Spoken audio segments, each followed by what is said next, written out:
ये दोनों है पाकिस्तान की नेशनल क्रीमें, बेटनोवेट और क्लोबीवेट।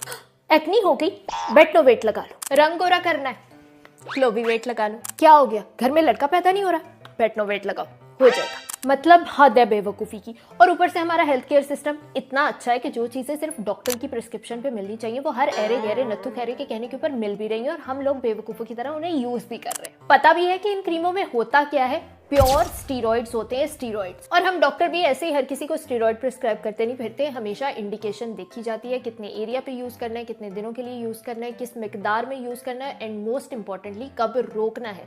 ये सारा कुछ मरीज को बताकर भेजा जाता है। ये नहीं कि जिथे मर्जी हर शय वाड़ी जाओ। लेकिन अगर ये इतनी ही ज्यादा खतरनाक है तो फिर डॉक्टर्स इसको क्यों लिख कर देते हैं? देखो भाई, ये है चक्कू। अगर इसके साथ सब्जी काटोगे तो रात को खाने के लिए 2 रोटी मिल जाएगी, और अगर इसके साथ अपनी नस काटने बैठ जाओगे तो ऑब्वियसली ये जानलेवा भी हो सकता है। इसी तरह से कोई भी चीज गलत या सही नहीं होती, लेकिन अगर गलत हाथों में चली जाए या फिर कम या इम्प्रॉपर इंफॉर्मेशन के साथ उसको यूज करने लग जाओ तो वो डेफिनेटली जानलेवा भी हो सकती है। मैं अपनी प्रैक्टिस में भी बहुत से पेशेंट को ये दोनों क्रीमें प्रिस्क्राइब करती हूँ जिनकी स्किन पे कोई इरिटेशन है, रैश है, इन्फ्लेमेशन है, एलर्जी है, और उनको बहुत अच्छे रिजल्ट्स भी आते हैं और उनकी स्किन फौरी काम डाउन भी हो जाती है। लेकिन इनको हमेशा ही मुख्तसर अरसे के लिए लिख कर देती हूँ और अपनी सुपरविजन में यूज करवाती हूँ, और अगर कोई इससे ज्यादा यूज कर रहा हो तो उसके हाथों के ऊपर छत्तर भी मारती हूँ। क्योंकि जब इनको लंबे अरसे के लिए यूज करने लग जाते हो तो ऊपर से चमड़ी उखड़ने लग जाती है और नीचे से आती है कच्ची चमड़ी, जो कि थोड़ी सी पिंक पिंक नजर आती है, जिसे देख के लोग पागल होकर मक्खी वेले दे जंगल में चल पेंदे कि ले भाई हुण तनी ऐसी हटना, हम तो हो गए गोरे, अब तो हमने ये लगाते ही रहना है ता कयामत तक। लेकिन असल में तुम गोरे नहीं हो रहे होते, तुम्हारी चमड़ी उखड़ रही होती है। और कुछ लोग होते हैं इससे भी ज्यादा तीसमार खान, जो कि अपनी एक्नी के ऊपर स्टीरॉइड्स लगाने लग जाते हैं, और अगर खुदा ना खास्ता वो हुई फंगल एक्नी तो सुभान अल्लाह, क्या कॉम्बिनेशन है। अब तो तुम्हें खुदा भी नहीं बचा सकता एक्नी के खराब होने से।